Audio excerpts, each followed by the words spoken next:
Hello, everyone. It's Stephanie Clegg, licensed associate counselor. Pray that you are doing well. On today, there's a heat wave going on from like the Midwest into the East Coast. So, praying that you are staying hydrated and staying cool. I'm here to bring you another mental health moment. So, today's topic is betrayal trauma. Let me just say this. Anytime anyone shares information with you and they're sharing it as a matter of fact, people should always say where their resources lie. Like, where did they come up with the information if it's not original, if it's not their own? So I am guilty of that as well. So I'm going to tell you that I do a lot of studying. I'm like a life student. So I have peer-reviewed research and articles by people in the field of mental health. And I do research, I learn information, I utilize it with my clients, but I love sharing it. I love sharing it with everyone and anyone. The more we know, the more we grow. So this particular information that I'm going to be sharing with you today is an article that was written by Amy Archer. Her title is MFA. And she actually titled it Betrayal Trauma, What It Is and How to Heal. So I want to give credit to Amy for her information. And of course, I'll just add my professional expertise to it as well. So let's talk about betrayal trauma. Have you ever been in a situation where most people have experienced some kind of betrayal in like a romantic relationship where you thought the person was all in and then they cheated, right? There was some infidelity, or that the person was living a double life. And you found this out, could be any number of ways: phone call, a note, a receipt that you found, something like that, right? But what this means, according to Amy Archer, is that there's a sudden implosion of everything we thought we knew, right? Implosion, explosion, boom, right? Of everything we thought we knew. We thought we were in a good relationship. We thought this person was our friend and wouldn't betray our trust, right? So there's an implosion of everything we thought we knew. So let's talk about it. What is betrayal trauma? This term was first defined by Dr. Jennifer Freyd in 1991. And Dr. Freyd says betrayal trauma occurs when someone's trust or well-being is violated by an institution or person that they depend on for physical, emotional, or financial security. You notice I said it's an institution or a person. We're used to personal betrayals, but we're going to talk about institutional betrayal trauma as well. So what are the symptoms of betrayal trauma, right? When this implosion occurs, here are some of the symptoms. There can be shock, right? Because we're unaware, came out of left field, we're shocked. We can experience grief, depression, anxiety, anger, addiction, right? That's self-soothing. That's how we self-soothe, how some people self-soothe, but through addiction. Self-doubt. We can doubt ourselves. Maybe it was me. We can have damaged self-esteem. I'm not good enough, and that's why this is happening. Emotional dysregulation. We don't know what we're feeling, how to feel about it, how to express it, how to communicate it to anyone, and chronic mistrust. That's our natural inclination. If someone betrays our trust, naturally there's going to be some mistrust going forward. But betrayal trauma symptom shows up as chronic mistrust. And then also there could be a fixation on the perpetrator. I know someone who was married and the marriage broke up, and one of the spouses was just fixed on the other spouse, the ex. They couldn't move on with their life. They couldn't have a relationship with anyone else. They wanted to know what this person was doing and who they were with, and just fixed on this person. And part of that may be just wanting to see why this person left me for someone else, right? What is it about that person? So they could just be fixed and not ready to let that relationship go.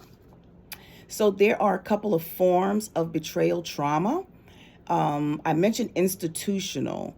betrayal trauma. So the institutional betrayal happens when a person is harmed by an institution that they depend on. For example, Dr. Freud says that the example is if you have a government that doesn't protect the rights of marginalized communities, or another example she gave is if the government responds slowly, like to a natural disaster, we may feel a sense of institutional betrayal, right? That we've been betrayed. The government didn't show up like we thought they were going to show up. Then there's familial betrayal, and that involves family members. The example provided is when a child is in a neglectful or abusive family, and you depend on that person for survival, right? Kids depend on their parents for survival. So that's a form of familial betrayal. And then there's romantic betrayal, which most of us are familiar with that, where the partner is unfaithful or otherwise behaves harmfully. And a good example given is if someone is abusing drugs without your knowledge and you have no idea until until a major catastrophic event happens, and it just comes out of left field. You don't know that they're abusing drugs. So that's part of romantic betrayal. And then there's interpersonal betrayal, which basically involves like our friends, our coworkers, maybe someone spreading rumors about you. Like I said, sharing our deepest, darkest secrets, and when we thought we can trust someone. So I'm going to throw one more terminology at you as we get ready to conclude this video, and that is betrayal blindness. This is another terminology that Dr. Freud describes as the unawareness, not knowing, or forgetting that someone might exhibit around a betrayal. This is more frequently done when there's a relationship between the abuser and the abused. For example, if a child is being abused by a parent, that child can't afford to alienate the parent because their whole life depends on the care they're getting from that parent, and it may threaten their very survival. So for them to block out a betrayal can be very advantageous to them. Again, kids rely on parents, and sometimes people in relationships rely on their partner financially or emotionally.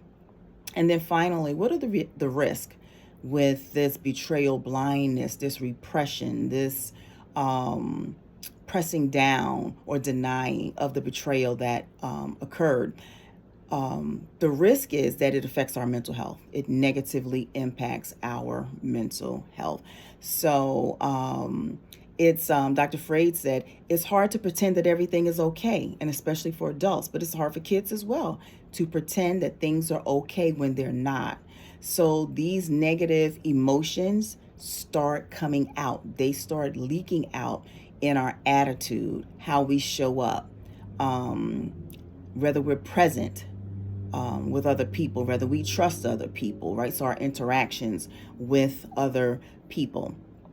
So that's the risk of denying betrayal. But again, it is used as a coping mechanism, a defense mechanism, when it's advantageous for the person who is depending on the abuser emotionally or financially. So if you are experiencing betrayal trauma, if you know of someone that's experiencing betrayal trauma, here are my takeaways.